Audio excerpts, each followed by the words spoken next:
बिस्मिल्लाहिर्रहमानिर्रहीम। आज का हमारा टॉपिक है tax, elasticity and tax incidence and how taxes affect market outcomes. तो ये बेसिकली मैनकिफ की जो माइक्रो इकोनॉमिक्स की बुक है उसका चैप्टर नंबर 6 है और उसका पार्ट 2 है supply demand and government policies. तो इसमें हम मेनली जो है वो टैक्स की बात करेंगे कि किस तरीके से जो है वो टैक्स बेसिकली होता क्या है, गवर्नमेंट किस तरीके से टैक्स जो है वो इम्पोज करती है और उसका बर्डन किस तरह से सप्लायर और जो कंज्यूमर है वो किस तरह से जो है वो उसको बियर करते हैं। तो स्टार्ट हम करते हैं टैक्सेस से। टैक्स बेसिकली गवर्नमेंट इसलिए इम्पोज करती है, ये गवर्नमेंट का रेवेन्यू बेसिकली जनरेट होता है टैक्सेस से, क्योंकि गवर्नमेंट ने बहुत से एक्सपेंस करने होते हैं, प्रोजेक्ट्स लॉन्च करने होते हैं डेवलपमेंट के लिए, लोगों के लिए, वेलफेयर के लिए। तो गवर्नमेंट उसका जो रेवेन्यू जनरेट करती है, गवर्नमेंट का जो मेन सोर्स है, गवर्नमेंट की जो इनकम जहाँ से जनरेट होती है वो मेनली टैक्सेस हैं। तो गवर्नमेंट टैक्सेस बेसिकली लगाती है अपना रेवेन्यू और इनकम को जनरेट करने के लिए। पर्पस क्या होता है, जो लोगों को वेलफेयर के प्रोजेक्ट्स लगाने हैं लोगों के लिए उसके ऊपर, ताकि जो भी एक्सपेंस आएगा वो यहाँ से पूरा किया जा सके। अब हमने ये देखना है कि टैक्सेस की वजह से होता क्या है। बेसिकली जब गवर्नमेंट टैक्सेस ज़्यादा इम्पोज करती है तो उससे मार्केट एक्टिविटीज़ जो हैं वो डिस्करेज होना शुरू हो जाती हैं। और इसी तरह से अगर गवर्नमेंट टैक्स जो है वो ज़्यादा लगाती है बायर के ऊपर, तो डेफिनेटली उनकी जैसे आम लोगों पर अगर गवर्नमेंट टैक्स लगाती है डायरेक्ट टैक्स, उससे क्या होता है परचेजिंग पावर कम हो जाती है। तो मार्केट में जो बेसिकली कंज्यूमर्स हैं उनकी अगर इनकम कम हो जाएगी तो वो मार्केट से डिमांड में कम करेंगे। और दूसरी तरफ अगर हम देखें कि अगर मार्केट जो है वो गवर्नमेंट जो है इनडायरेक्ट टैक्सेस लगाती है, सेल टैक्स है जैसे, या इसके अलावा इसकी डिफरेंट जो टाइप्स हैं, तो उससे क्या होता है कि मार्केट में प्राइसेस जो है वो इंक्रीज हो जाती हैं और उससे मार्केट में जो ट्रेडिंग होगी वो कम हो जाएगी। When a good is taxed the quantity sold is smaller. तो जब उसकी मार्केट में सेल होगी तो वो कम हो जाएगी, क्योंकि वो टैक्स की वजह से उसकी प्राइस इंक्रीज हो जाती है। उसके बाद नेक्स्ट ये है, ये हमने देखा कि बेसिकली टैक्स क्या है, ये गवर्नमेंट की इनकम है। और नंबर 2, टैक्सेस की वजह से मार्केट एक्टिविटीज़ जो है वो डिस्करेज होती हैं।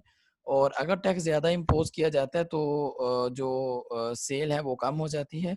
उसके बाद जो टैक्सेस हैं उसको बेसिकली बर्डनाइज किया जाता है बायर्स को और सेलर्स को। तो उसका हमने शेयर देखना है कि वो किस तरह से डिवाइड करते हैं। तो उसको देखने के लिए हम बेसिकली ये देखेंगे कि इलॉसिसिटी क्या होती है और टैक्स इंसिडेंस किस तरह से है, क्योंकि इलॉसिसिटी वाला हम पिछला एक चैप्टर पढ़ चुके हैं।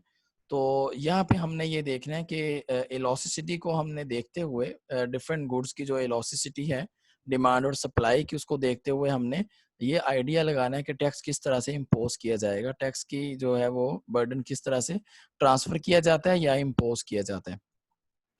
तो टैक्स इंसिडेंस बेसिकली क्या है, ये वो वे है जिसके थ्रू जो है वो टैक्स बर्डन जो है वो इम्पोज किया जाता है, या टैक्स जो है वो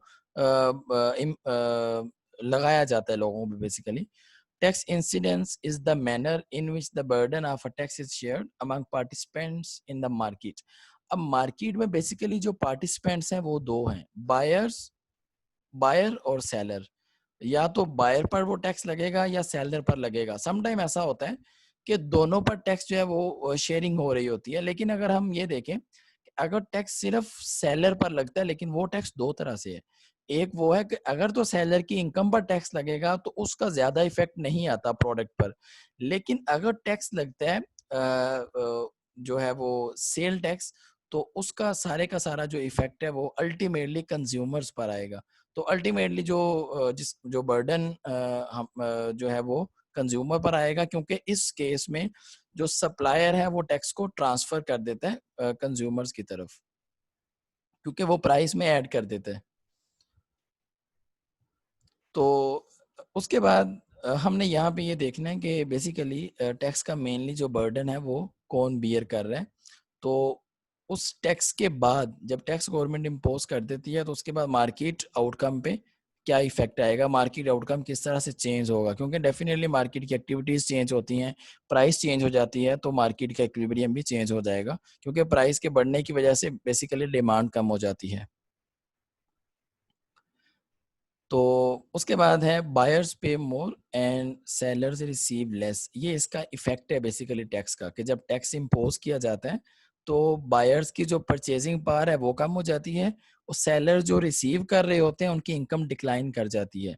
टैक्स जिस पर भी लगे, इन दोनों में, दोनों केसेस में बेसिकली ये तो हो रहा होता है कि बायर्स की कैपेसिटी कम हो रही होती है, और क्योंकि उनकी जो प्रोडक्ट्स हैं वो महंगी हो जाती हैं, और जो सेलर्स का रेवेन्यू है या उनका जो प्रॉफिट है वो भी डिक्लाइन कर रहा होता है। तो नेक्स्ट हम यहाँ पे देखते हैं एक ग्राफ से कि किस तरह से जो है वो टैक्स बायर्स के ऊपर कैसे अप्लाई किया जाता है, कैसे इम्पोज होता है। तो वर्टिकल एक्सिस पे हमारे पास प्राइस है, और हॉरिजेंटल एक्सिस जिसको हम एक्स एक्सिस कहते हैं वहाँ पे हमने क्वांटिटी ली है। यही एग्जांपल हमने पहले डिमांड और सप्लाई वाले चैप्टर में की थी।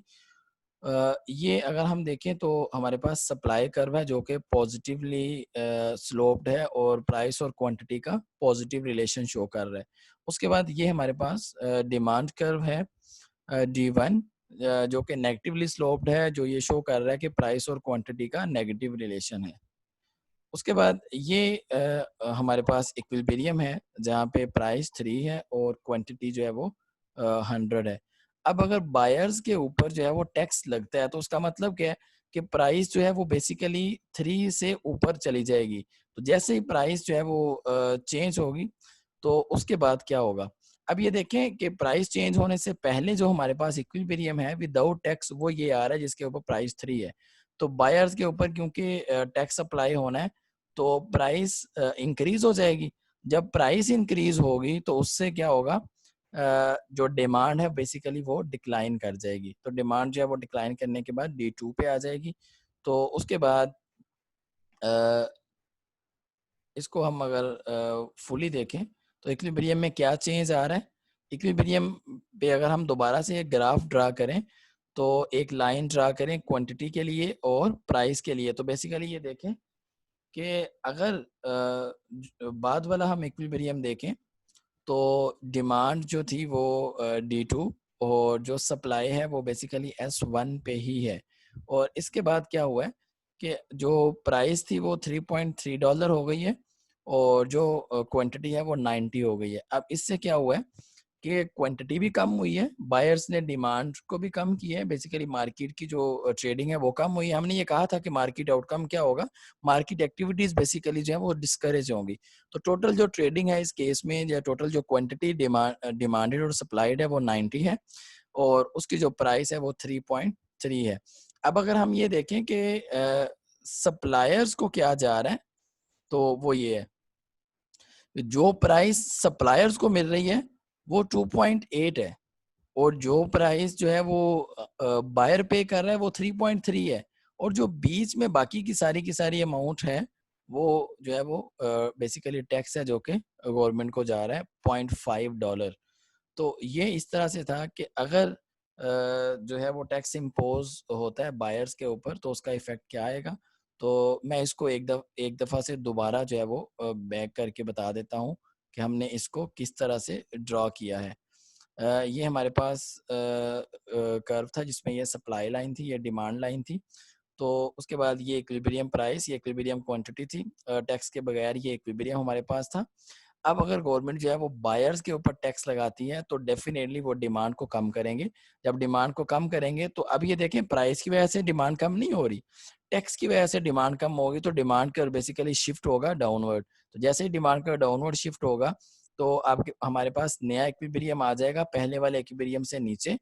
और उसके ऊपर अगर मैं ये ड्रा करूं तो प्राइस लाइन हमारे पास जो है वो 3.3 पे आ रही है प्राइस, और जो बायर ने पे करनी है अल्टीमेटली, और जो सप्लायर को मिलेगी वो प्राइस बेसिकली 2.8 है। तो ये बेसिकली था कि अब ये अमाउंट जो है बीच में 0.5 टैक्स है, और मार्केट की एक्टिविटी कम हुई है। उसके बाद मार्केट से जो देखें दोनों को इफेक्ट आ रहा है। सप्लायर जो है वो $3 रिसीव कर रहा था, अब वो 2.8 रिसीव कर रहा है, और जो बायर है बेसिकली वो पे कर रहा था $3, अब वो 3.3 पे कर रहा है। तो अल्टीमेटली जो गवर्नमेंट को अमाउंट जा रही है वो $0.5 है। अब हम ये देखते हैं कि सप्लायर के ऊपर या सेलर के ऊपर जब टैक्स लगेगा तो फिर क्या होगा। ये डिमांड कर्व है D1, ये हमारे पास सप्लाई कर्व है S1।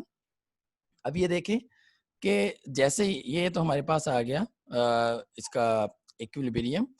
अब जब हम इक्विलिब्रियम की बात कर रहे हैं तो अभी ये टैक्स से पहले वाला इक्विलिब्रियम है जो कि नॉर्मली हमने डिमांड एंड सप्लाई में डिस्कस किया था। तो अगर ये प्राइस 3 है और इसके ऊपर जो क्वांटिटी है वो 100 है। अब हम नेक्स्ट देखते हैं कि किस तरह से गवर्नमेंट जो है जब टैक्स इम्पोज करती है तो उसके बर्डन की वजह से जो सप्लाई है बेसिकली वो भी कम हो जाएगी, क्योंकि सप्लायर की कैपेसिटी कम हो जाती है। तो जैसे ही जो है वो सप्लायर की कैपेसिटी कम होगी तो वो सप्लाई को कम करेंगे, क्योंकि अगर हम मैं कॉर्पोरेट टैक्स की बात करूं तो बेसिकली वो उस टैक्स की वजह से जो सप्लायर है या सेलर है उसकी इनकम कम हो जाएगी और उनके पास रिसोर्सेज कम हो जाते हैं। लेकिन अगर हम इनडायरेक्ट टैक्स की बात करें तो उसका भी इफेक्ट जो है वो उसका इफेक्ट इस तरह से डायरेक्टली नहीं आ रहा होता, उसका इफेक्ट बेसिकली बायर्स के ऊपर ज्यादा आता है। अब ये अगर हम S2 पे जाएं कि ये S1 से जो सप्लाई है वो जैसे ही कम होगी तो इक्विलिब्रियम जो है वो चेंज हो जाएगा, क्योंकि अगर तो डिमांड भी चेंज होती तो नया इक्विलिब्रियम आता। लेकिन अब क्योंकि डिमांड कर्व वही है और उसके साथ जो इक्विलिब्रियम अब बनेगा वो S2 के साथ बनेगा, लेकिन डिमांड कर्व वही रहेगा। तो अब हमारे पास जो है वो किस तरह से डिमांड कर्व जो है वो शिफ्ट हुआ है। तो उसके बाद टैक्स भी हमने बता दिया कि 0.5 है। तो अब नया इक्विलिब्रियम देखें ये आ रहा है। अब नए इक्विलिब्रियम के बाद क्या हुआ है कि जो बेसिकली प्राइस थी वो इंक्रीज करके 3.30 हो गई है। और उसके बाद अगर मैं ये क्वांटिटी की बात करूं तो क्वांटिटी हमारे पास जो है वो 100 से कम होके 90 हो गई है। और जो अगर हम पहले वाले सप्लाई की बात करें उसी लेवल पे तो उस पे जो प्राइस आ रही थी वो 2.80 आ रही है। तो अब जो इसका मतलब है कि अगर हम सप्लाई वही रखते हैं, अगर सप्लायर या सेलर सप्लाई वही रखता है उसमें डिक्लाइन नहीं आता इन केस, तो उससे क्या होगा कि मार्केट में एक्सेस की वजह से जो प्राइस है वो डिक्लाइन भी कर सकती है। लेकिन अगर मैं इसको कंपेयर करूं S2 बाद वाले इक्विलिब्रियम को पहले वाले के साथ, तो उसमें देखें बाद वाले इक्विलिब्रियम पे जो हम टोटल जो मार्केट की ओवरऑल प्राइस है वो 3.3 है। और अल्टीमेटली अगर आप देखें तो हमने जब टैक्स इम्पोज किया सेलर्स पर उसका इफेक्ट भी बायर्स पर आ रहा है ज्यादा। लेकिन जब हमने जो है वो उसकी बात की डिमांड की या हमने बात की कंज्यूमर की बायर्स की, तो अल्टीमेटली उसका इफेक्ट भी बायर्स पे था। तो हम ये कह सकते हैं कि ये बेसिकली जब टैक्स गवर्नमेंट इम्पोज करती है तो इस तरह से नॉर्मली होता ये है कि सेलर जो है वो उसका बर्डन शिफ्ट कर देते हैं बायर्स के ऊपर। तो ये बेसिकली टैक्स इसको हम कहते हैं इनडायरेक्ट टैक्स, जो कि सेल टैक्स की जैसे एग्जांपल है कि जो प्राइस के अंदर ऐड होता है। तो इससे क्या हुआ, अब इसमें भी देखें कि ऑलमोस्ट वही उसी तरह का केस बन गया कि जो टोटल मार्केट का आउटकम है वो 90 पे है, जो टोटल बायर्स प्राइस पे कर रहा है वो 3.3 है, जो इक्विलिब्रियम प्राइस है वो 3 है। और टैक्स के बगैर जो प्राइस जो बेसिकली मिल रही है सप्लायर को वो 2.8 है, क्योंकि बीच में जो है वो गवर्नमेंट ने टैक्स लगा दिया। अब ये देखें हमने स्टार्ट में कहा था कि जब गवर्नमेंट टैक्स लगाएगी तो बायर्स ज्यादा पे करेंगे, सेलर्स कम रिसीव करेंगे, क्योंकि नॉर्मली जो प्राइस थी वो 3 थी। अब टैक्स की वजह से सेलर जो है वो 2.8 रिसीव कर रहा है और बायर जो है वो 3.3 पे कर रहा है। नेक्स्ट हम मूव करते हैं इलॉसिसिटी एंड टैक्स इंसिडेंस। ये वही बेसिकली है जिसको हम कर रहे हैं। तो अब हमने ये देखना है टैक्स का जो इम्पैक्ट है वो ज्यादा किस पर आएगा, तो वो बेसिकली डिपेंड करता है इलॉसिसिटी पे। तो ये हमने डिस्कस कर लिया था कि जो टैक्सेस हैं वो मार्केट एक्टिविटीज को डिस्करेज करते हैं। When a good is tax the quantity sold is smaller, buyer and sellers share the tax burden. तो जो टैक्स बर्डन है वो दोनों शेयर करते हैं, लेकिन हमने कंडीशंस देखनी है कि वो किस बेस पे दोनों जो है वो बर्डन को शेयर कर रहे होते हैं। तो वो हम देखते हैं एलॉसिसिटी से। और फिर हमने ये देखना है कि टैक्स किस रेशो के साथ हमने जो टैक्स का बर्डन है वो बायर पर इम्पोज करना है, या सेलर्स ने जो है वो कुछ डिवाइड करना है उसका बर्डन जो है वो बायर्स की तरफ। तो नेक्स्ट है, how do the effects of taxes on sellers compare to those levied on buyers. तो हमने फिर ये देखना है कि अगर सेलर जो है वो अगर सेलर पर टैक्स लगाया जाता है उसका इफेक्ट क्या आएगा, अगर बायर पर लगाया जाता है तो उसका इफेक्ट क्या आएगा, हम उन दोनों को कंपेयर करेंगे। तो उसके बाद अ, अच्छा, मैंने ये पहले स्टार्ट में बताया था कि क्योंकि हमने टैक्स के बर्डन को डिवाइड करना है बायर्स और सेलर्स के ऊपर, और ये डिपेंड करता है कि किस तरह से दोनों जो है वो हमने कंपेयर भी करना है कि अगर टैक्स गवर्नमेंट इम्पोज करती है तो किस तरह से जो सेलर है अगर उसको आगे जो है ट्रांसफर करता है उस बर्डन को तो उसका इफेक्ट क्या आएगा, या हम दोनों को कंपेयर करेंगे कि दोनों की इनकम में क्या इफेक्ट आता है, डिमांड और सप्लाई में क्या फर्क आएगा, और प्राइस में क्या इफेक्ट आ रहा होता है। लेकिन इन सारे के सारे क्वेश्चंस का जो आंसर है वो हमें बेसिकली मिलेगा इलास्टिसिटी से, कि डिमांड जिस चीज की हम बात कर रहे हैं उसकी डिमांड इलास्टिक है या लेस इलास्टिक है, और जिसकी हम सप्लाई की बात कर रहे हैं वो लेस इलास्टिक है या मोर इलास्टिक है। क्योंकि जब हम लेस और मोर इलास्टिक की बात करते हैं तो बेसिकली टैक्स का हमें वहां से आइडिया होता है। मैं एक एग्जांपल देता हूँ कि अगर एक प्रोडक्ट ऐसी है जो लेस इलास्टिक है, उसका मतलब क्या होता है। लेस इलास्टिक का मतलब ये है कि अगर प्राइस में चेंज आएगा, क्योंकि टैक्स की वजह से प्राइस इंक्रीज होती है, अगर प्राइस में चेंज आएगा, प्राइस इंक्रीज होगी, तो लेस इलास्टिक गुड जो है वो ज्यादा रिस्पॉन्स नहीं करती, उससे ज्यादा इफेक्ट नहीं आता डिमांड पर। जैसे मैं साल्ट की एग्जांपल दूं, कि वो आटे की एग्जांपल दूं, घी की एग्जांपल दूं, तो ये लेस इलास्टिक हैं क्योंकि इनकी प्राइस के बढ़ने की वजह से बहुत ज्यादा फर्क नहीं आएगा डिमांड पर। उसके बाद अगर मोर इलास्टिक की हम बात करें तो कुछ प्रोडक्ट्स ऐसी होती हैं जो जिनकी इलास्टिसिटी बहुत हाई होती है, अगर प्राइस में चेंज आए तो लोग उसकी डिमांड को कम कर देते हैं, जैसे या लोग समटाइम डिमांड को कम नहीं करते लेकिन उसको कुछ टाइम के लिए डिले कर देते हैं। तो मेनली जो टैक्स का बर्डन है वो बेसिकली डिपेंड कर रहा है इलास्टिसिटी पे, लेस इलास्टिक पे उसका जो बर्डन है वो ज्यादा होगा। तो क्योंकि लेस इलास्टिक के केस में प्राइस के चेंज होने की वजह से ज्यादा इफेक्ट नहीं आता। तो अब हमने देखना है कि टैक्स का बर्डन जो है वो किस तरह से डिवाइड होता है। तो पहले वाला जो केस है इसमें हम इलास्टिक सप्लाई कर्व बना लेते हैं और इन इलास्टिक डिमांड कर्व बनाते हैं। फिर हम देखते हैं इन इलास्टिक डिमांड का मतलब क्या है, कि डिमांड जो है वो लेस इलास्टिक है और सप्लाई इस केस में मोर इलास्टिक है। इसका मतलब है कि अगर सप्लायर पर टैक्स लगेगा तो उसकी सप्लाई ज्यादा इफेक्ट होगी, लेकिन अगर जो है उस प्रोडक्ट पर टैक्स लगे जो जिसकी डिमांड लेस इलास्टिक है या इन इलास्टिक है तो उसकी वजह से ज्यादा इफेक्ट नहीं आएगा। ये सप्लाई है, और सप्लाई कर्व को हमने जो है वो इलास्टिक बनाया है। अब हम इसको थोड़ा फ्लैटर हमने किया है। अब अगर हम डिमांड की बात करें तो ये इसको हमने इन इलास्टिक बनाया है, थोड़ा स्टीपर है। तो अब ये मार्केट का इक्विलिब्रियम आ जाएगा, इक्विलिब्रियम प्राइस। और उसके बाद इक्विलिब्रियम प्राइस के बाद हमने ये देखना है कि टैक्स किस तरह से इम्पोज हो रहा है। तो अगर ये मैं ग्राफ को कंप्लीट कर लूँ तो तब हमें आइडिया हो जाएगा।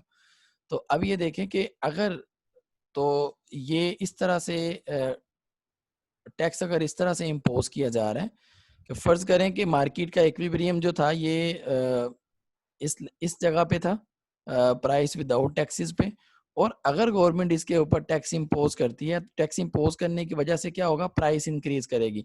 तो जैसे ही मैं पहले वाली प्राइस के अंदर, प्राइस विदाउट टैक्स के अंदर मैं प्राइस टैक्स ऐड करूंगा तो प्राइस बायर्स पे, तो प्राइस जो है वो हाई हो जाएगी। अब जो बायर्स पे कर रहे हैं प्राइस वो क्या है, बेसिकली वो पहले वाले से हाई है।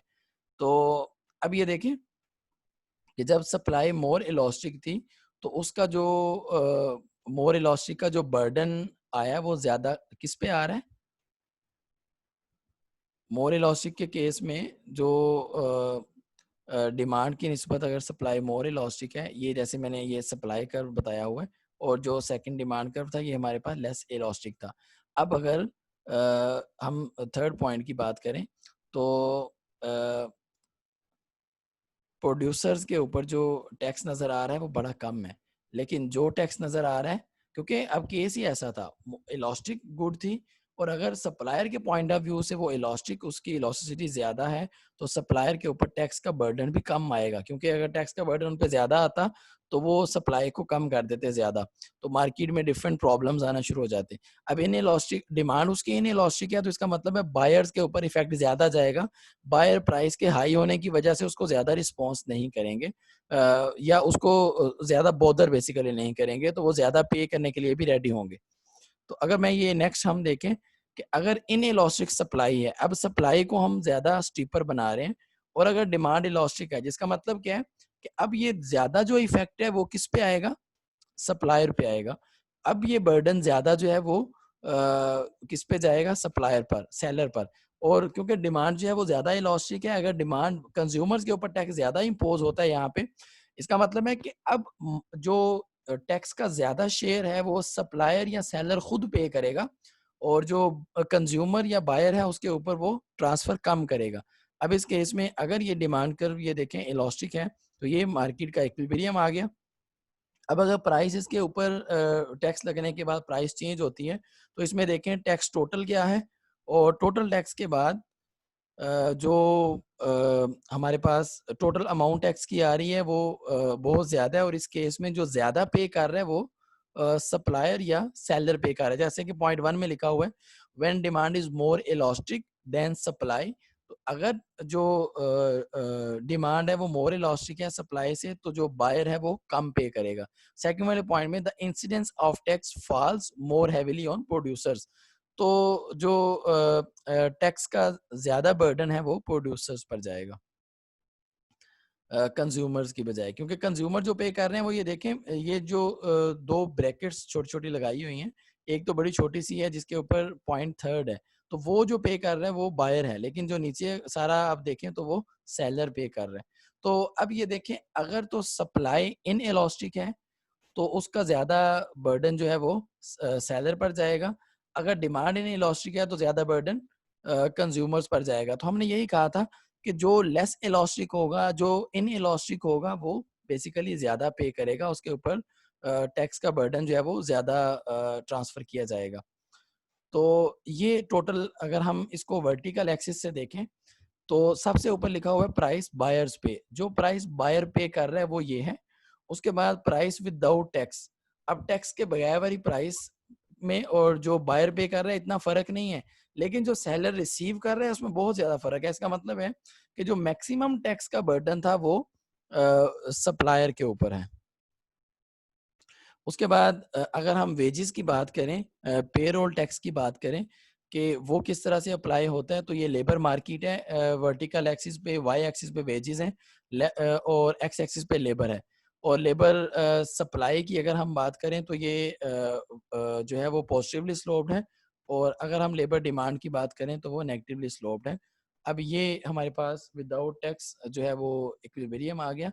और उसके बाद अगर इसके ऊपर गवर्नमेंट टैक्स इम्पोज करती है, तो उससे क्या होगा कि जो फर्म पे करेगी, बेसिकली ये देखें, वेजेस जो फर्म पे कर रही है वो ज़्यादा हैं, लेकिन जो वर्कर रिसीव कर रहे हैं वो कम है।